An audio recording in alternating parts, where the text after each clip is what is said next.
জলপাইগুড়ি সদর ব্লকের মানিকগঞ্জ অঞ্চলের দক্ষিণ বেরুবাড়ি সুস্বাস্থ্য কেন্দ্রের সংস্কার কাজকে কেন্দ্র করে বুধবার তীব্র উত্তেজনার সৃষ্টি হয়। নিম্নমানের কাজের অভিযোগ তুলে ঠিকাদার সংস্থার প্রতিনিধিদের সঙ্গে বচসায় জড়িয়ে পড়েন স্থানীয় বাসিন্দারা। পরে পরিস্থিতি সামাল দিতে এলাকায় উত্তেজনা ছড়িয়ে পড়ে। স্থানীয়দের অভিযোগ, সুস্বাস্থ্য কেন্দ্রের সংস্কারের জন্য প্রায় 28 লক্ষ টাকা বরাদ্দ হলেও বাস্তবে সেই অনুযায়ী কাজ করা হচ্ছে না। তাদের দাবি, ভবনের বিভিন্ন অংশে গজিয়ে ওঠা বড় বড় গাছ গোড়া থেকে কেটে সরানোর কথা থাকলেও তা না করেই কেবল বাইরের অংশে প্লাস্টার করে কাজ শেষ করার চেষ্টা চলছে। অভিযোগ, মাত্র 2 থেকে 3 জন শ্রমিক দিয়ে তড়িঘড়ি কাজ সারতে চাইছে ঠিকাদার সংস্থা, যার ফলে সংস্কারের মান নিয়ে গুরুতর প্রশ্ন উঠেছে। এলাকার সংগ্রামী নেতা প্রিয়রঞ্জন রায় ও রতন রায় বলেন, সরকার বিপুল পরিমাণ অর্থ বরাদ্দ করেছে সাধারণ মানুষের নিরাপদ চিকিৎসা পরিষেবা নিশ্চিত করার জন্য, কিন্তু বাস্তবে যেভাবে কাজ চলছে তাতে ভবনের স্থায়িত্ব ও নিরাপত্তা নিয়ে যথেষ্ট সন্দেহ রয়েছে। আমরা চাই নিয়ম মেনে সম্পূর্ণ সংস্কার করা হোক এবং কাজের প্রতিটি ধাপ প্রশাসন খতিয়ে দেখুক। অন্যদিকে হাসপাতালের কর্মীরাও ভবনের বেহাল দশা নিয়ে উদ্বেগ প্রকাশ করেছেন।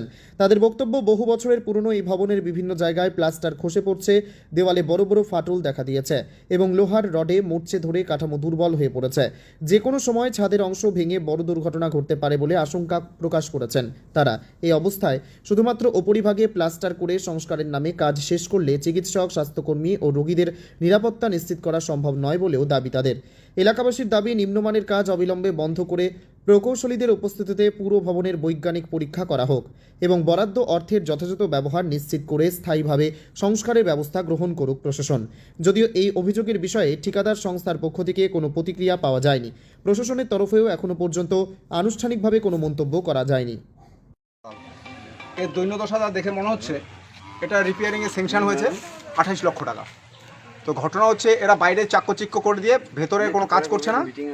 তো আমরা চাইছি ভেতর থেকে কাজ করা হোক, কারণ এখানে দেখা যাচ্ছে বড় বড় শেকড় বাকড় রয়েছে।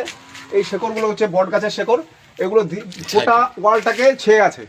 আমরা চাইছি যে এই শিকড় বাকড় তুলে নতুনভাবে এই রিকনস্ট্রাকশন দরকার নেই, আমার রিপেয়ারিং করা হোক, ধীরে ধীরে করা হোক, কিন্তু ভেতর থেকে করা হোক, ভালো করে করা হোক। আমরা চাই যে এখানকার মানুষ যাতে পরিষেবাটা ভালো পায়, কারণ হচ্ছে যখন মানুষ ঢুকবে তখন যে সে মৃত্যু ভয় নিয়ে ঢোকে, তাহলে এটা কেমন দেখায় না। এরা রিপেয়ারিং করছে কি, বাইরেটা কোনো মতো করে দিচ্ছে, ভেতরে কোনো হাত দিচ্ছে না। আমরা চাইছি সুষ্ঠুভাবে এই কাজটা সম্পাদন করা হোক। আমরা এর বিরোধী নেই, আমরা কাজ করুক, কাজ চালিয়ে যাক, কিন্তু ঘটনাটা কাজটা সঠিকভাবে করুক। মানিকগঞ্জ হসপিটাল, গ্রামীণ হসপিটাল, এবার শোনা হচ্ছে 28 লাখ টাকা টেন্ডার, কিন্তু আমরা এর আগে রিকনস্ট্রাকশনের জন্য আবেদন করছি, কিন্তু যেহেতু রিপেয়ারিংয়ের জন্য 28 লাখ টাকা, এখানে এই হসপিটালের মেরামতের জন্য 28 লাখ টাকা রিপেয়ারিং কাজের জন্য আসছে, তাহলে রিপেয়ারিংয়ের মতো হোক। কিন্তু যেভাবে হচ্ছে রিপেয়ারিং হচ্ছে না। দুটো করে লেবার নিয়ে কাজ করছে, ভিতরে তিনটা করে লেবার নিয়ে কাজ করছে, বাইরে শুধু আস্তর মারছে, কি বাইরেটা পরিষ্কার করে দিল, কিন্তু ভিতরের শিকড়গুলা, ওয়ালগুলো ফাটানো হচ্ছে না, ওয়ালগুলো ভিতরে শিকড়গুলো আছেই, ওইভাবে প্লাস্টার, এটা মানা যাচ্ছে না। ভিতরের শিকড়গুলো পড়ে থাকতেছে, এবার উপরে ছাদ অলরেডি ভেঙে পড়তেছে। ডাক্তারবাবু এখানে আছে, হসপিটাল অন্যান্য কর্মচারী আছে, তারা খুব রিস্কে আছে, যখন তখন ছাদ থেকে ভেঙে পড়তে পারে। তাহলে রিপেয়ার ডাক্তারবাবু যেহেতু বলছে পাশের সেন্টারে উনি গিয়ে বসবে, উনি যেহেতু কম্প্রোমাইজ করছে, তাহলে কেন ভিতর থেকে পরিষ্কারভাবে রিপেয়ারিংয়ের কাজ করা হচ্ছে না? বাইরে থেকে কেন করা হচ্ছে? আমাদের প্রশ্ন এটা। কিন্তু পরিষ্কারভাবে করা হোক, ভালো করে করা হোক, ভিতর থেকে করতে করতে বাইরে এটা আসে ভালো। বাইরে শুধু কলার দিয়ে রিপেয়ারিং 28 লাখ টাকা একদম হিসাব বোঝাই দিল, এটা মানতে পারছি না। ভিতর থেকে শিকড় তুলে, গাছের শিকড় তুলে ধীরে ধীরে করা হোক, পরিষ্কার করে। প্রত্যেকটা রুমের যা অবস্থা, যখন তখন ভেঙে পড়তে পারে, এবং আজকে কাজ করে যাবে 2 বছর পরে, 2 বছর ডিপে 2-1.5 বছরের মধ্যে আবার যদি কোনো হসপিটালে ডাক্তার বা কোনো কর্মচারী আক্রান্ত হয়, তখন কি হবে? ছাত্র মারা হচ্ছে না, তখন এই দায়টা কে নেবে?